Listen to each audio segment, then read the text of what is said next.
So Gary Abbott here with USA Wrestling. We're visiting with Lauren Louive for our Women's Wednesday feature, and just wanted to chat about her wrestling career and things that are going on in your life.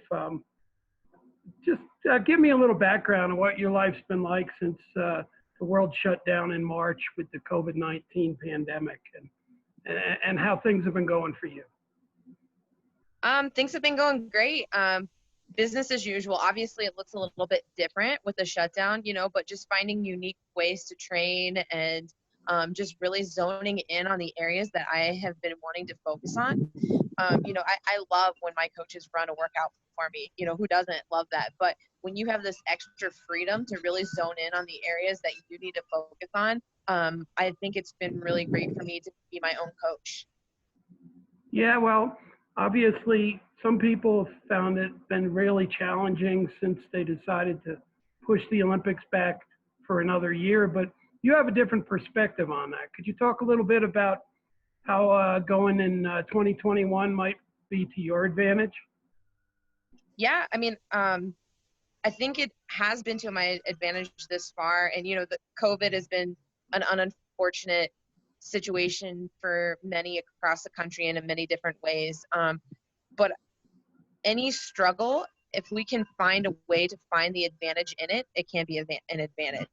And so I believe this time has been definitely helpful to me and of an advantage to me because I have had the extra time to focus in on those areas that have not been strengths for me and to turn them into strengths. And so I'm just really excited. I've been getting better during COVID, so I'm just really excited once wrestling really starts opening up and being involved.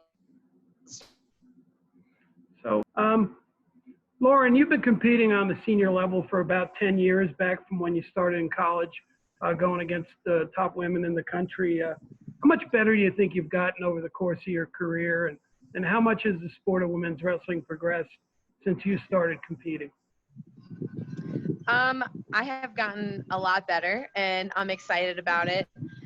Just seeing the improvement in myself and the growth of the sport. Oh my goodness, it has grown so much in the past. Since I started wrestling, since I was wrestling in college, the opportunities to women at not only the college level, which has been just skyrocketing, but not only at the college level, but even at the youth level, and women's wrestling becoming more of a thing, right? More of a, like, oh, it's not weird that the girls wrestle, which is our goal. That's what we want. We want it sanctioned in every state. We want it not only an emerging sport, but we want it an NCAA recognized sport. And, that's what we're going for. But just to see the growth and the explosion in the last few, 5-10 years has been amazing, and it's very exciting to be a part of, and to be a part of. I don't know if we would be, my generation would be pioneers exactly or not, because they were before, a generation before us, but just to be a part of the charge and the movement is awesome and very, very exciting. How'd you get hooked up with the University of Cumberland? And talk about your experience as a college wrestler. Yeah, so I actually, I knew I wanted to go to college for sports, and I was actually a really good runner in high school, and so I thought I was going to go on a cross country or track scholarship, and but there was something about wrestling, I couldn't give it up. I didn't want to give it up, and my high school coach was like, hey, you could wrestle in college, and I was like, no way.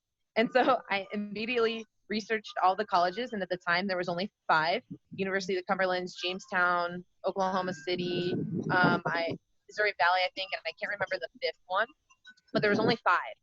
And I honestly went to the University of the Cumberlands because it was the closest. And lo and behold, they were actually number 1 in the U.S. at that time as well. So that worked out good.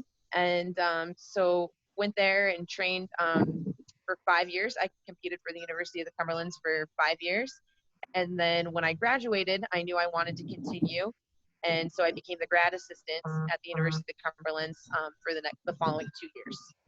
Yeah, and that was the decision, right? A lot of people are athletes in college, but you had higher goals. What fueled your goals? You weren't a college national champ, but you were an All-American.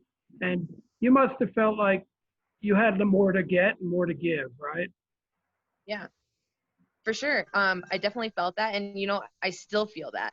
And the thing about it is, no one can tell you what you're capable of. You only know what you're capable of, And, I tell kids like that, younger kids all the time, you only know. Don't let anybody else around you tell you, what your value is, what your worth is, or, how far, how successful you can be. You hear coaches sometimes, or parents sometimes, oh, they're never going to be this, or they're never going to be that. No one has the right to tell you that. It comes with a belief in yourself, what you know that you're capable of. And I knew in college that I was capable of more, and I wanted to achieve more. And even now I'm not satisfied with number 2 on the ladder. Like, that's not where I want to be. I want to be a world champion. I want to be an Olympic champion. And I know that I have more to give to the sport, and I'm excited to see what I'm capable of. So during your journey, I mean, you've got to consider it a journey, and you're going into another Olympic year. Could you talk about what you think are the most challenging parts of being a senior level wrestler? What's tough about your life? Excuse me? What's tough about being a senior level athlete? Everything's tough about it. Is it okay? Now tell me about that. I mean, training's tough, but I mean, how do you survive and thrive in that community? There's nothing easy about being an athlete, your life. There's nothing easy about that. There's struggles, and the thing is, my struggles are going to be different than your struggles. That they're going to be different than Jakara Winchester's, which are going to be different from Sarah Hildebrandt's. Everyone's struggle is different. So, but in those areas, I'd say, like, focus. Focus is a big one. Like, not allowing distractions to distract you. And I mean, honestly, COVID's a distraction, like this whole, like, the regulations, the things, like, I'm not saying that those are, wrong or anything like that. Definitely not saying that. Like, listen to what, the CDC is saying. But how are you going to continue to train in the way that you need to and get the things that you need to get out of your workouts with the regulations and rules that are put in place? How are you going to be successful despite what's going on around you? Are you going to let those things bother you? Are you going to let those things interfere with having a good workout, with finding a good workout? Or are you just going to be like, well, the CDC says I have to stay at home for the next 7 days, so I'm just going to watch TV and eat ice cream? Or are you going to figure out a way how to bench press the couch, and do squats, or, you know what I mean? Are you going to figure out a way to get those workouts in and to make things count? Are you going to figure out a way to wrestle a dog, or, teach your mom wrestling? I don't know. Are you going to figure it out, or are you going to just be like, well, succumb to your environment around you? So I think focus is definitely one of the biggest ones, for sure. How about rewards? I mean, what kind of rewards come from being somebody that set such a high goal and has reached a level of success? Of course, achieving the goal is always the ultimate reward, right? But knowing that you're growing and that you're getting better as a person and developing more as an athlete, I think those have been very rewarding to me when I can see my progress and my success. And I don't just mean in matches and in outcomes, right? Like, sometimes my training partners will be like, wow, you've gotten so much better in a position, or I'll feel it in the position. I'll be like, oh my gosh, I'm so much stronger here, or I couldn't finish in this position before and now I can. Or, the success in the weight room, like, I'm stronger, I can, lift more, I have more reps with this amount of weight, or even the little wins, like with my nutrition. Like, hey, I'm sticking to the plan, I'm staying the course. I don't want chocolate every night, I don't know, whatever it is. But just sticking to the plan and staying the course, and those little wins, I think that's what's most rewarding, and just seeing yourself evolve and develop as a person and as an athlete. So, if you had a chance to, like, shout out people, coaches and training partners, people that have really helped your career, who would you identify as being key to helping you improve and pursue your goals? Well, I would definitely shout out Jakara Winchester, Amy Farenside, Sarah Hildebrandt, Adeline, Tamara Mensa. I mean, all of them have been like so helpful. Clarissa Chun, Izzy, Terry, everybody here in Colorado Springs. Has this year moving to Colorado Springs has really been fundamentally huge in my development as an athlete, and yeah, I'm excited to see what I can do. Also, my time at Iowa, that was that was a great learning experience for me.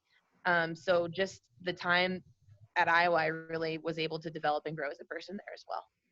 If you had to describe your wrestling style, I mean, what makes you uh, successful? How would you say you wrestle? How did I say I wrestled? Like a bull in a china shop. No, Yeah, like a no, I'm UFC serious. fighter. Yeah, you had to call Let's one of see. your own matches, right? What would you say about how you wrestle? I'd say I'm definitely a grinder. You know, I like the grind. I like the fight. You know, when I watch myself wrestle, sometimes I'll get into an attack and I'll clear it. And I'm like, why didn't I finish that? Oh yeah, because I like the fight of getting to it. So yeah, I would definitely say I'm a grinder.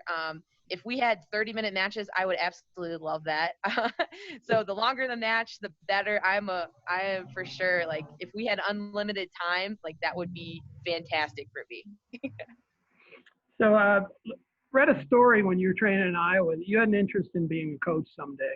That's still one of your goals, and what would you um, feel would be the things that would motivate you to help others, and what kind of level of wrestling would you want to be coaching if that did occur for you?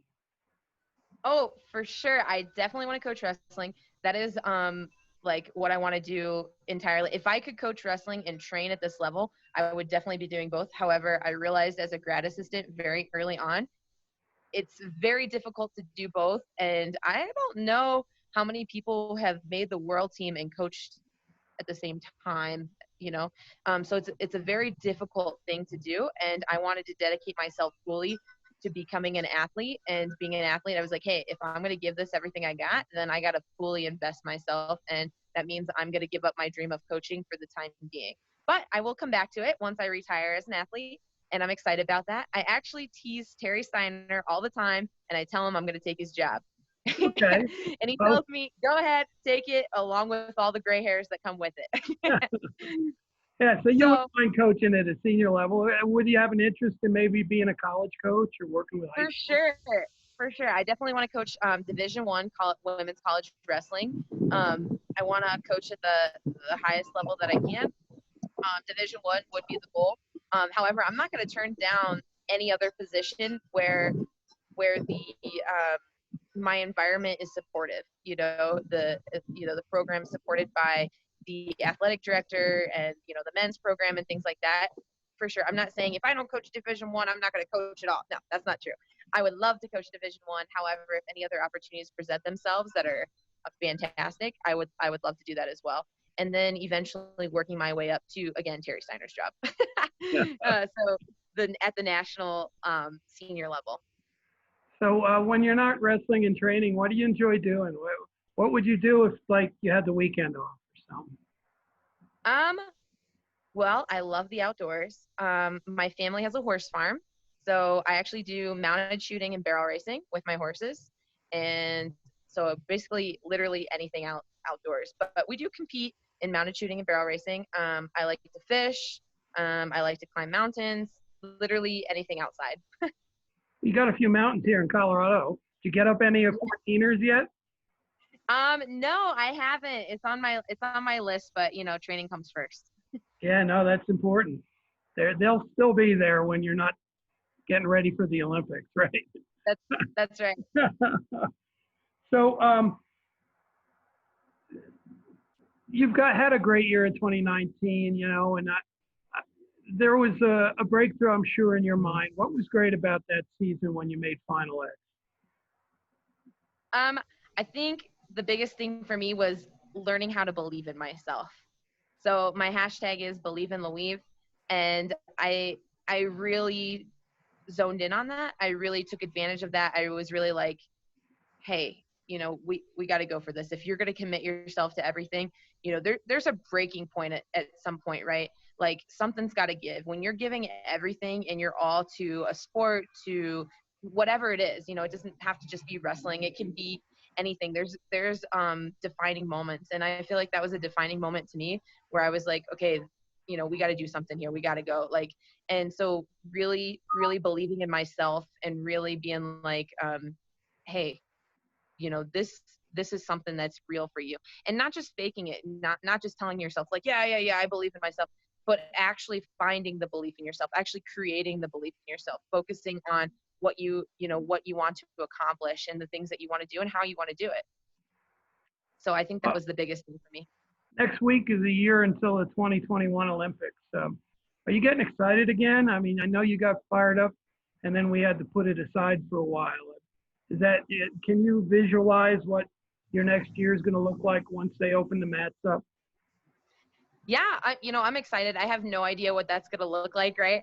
But I'm excited because I've gotten better during, this COVID. I've gotten better since moving to the Olympic Training Center, and I'm just really excited to see what all of that looks like. I'm excited to see what I am capable of and put myself to the test. I'm going to continue to improve and get better until then. I heard a lot of people say like, oh, I just want to maintain. I just want to maintain. I was like, why? Why would you just want to maintain when you have the opportunity to go and chase after the things that you can still chase after when we don't have this going on, but this is just more time to focus on what you want to do. And so I'm really excited for the competitions to open up. I'm really excited to do camps and things like that when everything starts to open up, so that I can share my knowledge. I get just as much out of coaching and out of running camps and clinics as I do competing. Maybe even more running those things, right? Because I don't get nervous. But yeah. So you ran into some young women that want to wrestle or are competing at the youth or high school levels. What kind of advice would you give them about the sport and why this could be a good choice for them? The first thing I mentioned is college opportunities and college scholarships. And that's great for the parents to hear and stuff as well, because, your parents, you want your parents to like, oh yeah, college opportunities. But even for the girls, we have so many college opportunities opening up at different levels. There's a spot for everyone, even the girl that just started, like there's a spot for her, at a college. And so I definitely mentioned college opportunities, but look at sport instills values that it creates. And I think when you're chasing anything at the highest level, success at the highest level all looks very similar. Whether it's wrestling, whether it's golf, whether it's football, whether it's in the business world, if you talk to some of the people at the top of their game, everything looks very, very similar. So I think just when you dedicate yourself to something and just go all out, you learn so much about yourself, and you're able to change the things that you don't like and recreate a version of yourself that you actually love, and that you're like, yes, this is the person I want to be. And then you get to be that person. Well, hey, I really enjoyed visiting with you. Thanks for taking some time, and can't wait to seeing you guys back in competition. I'm pretty sure this fall we'll have some pretty good opportunities to get back out in the mat and start mixing it up again. So really appreciate it, Lauren, and congratulations on your recent success. And I look forward to all the things you have ahead of you in wrestling. Be well. Thanks, Gary. It was great talking to you. Take care.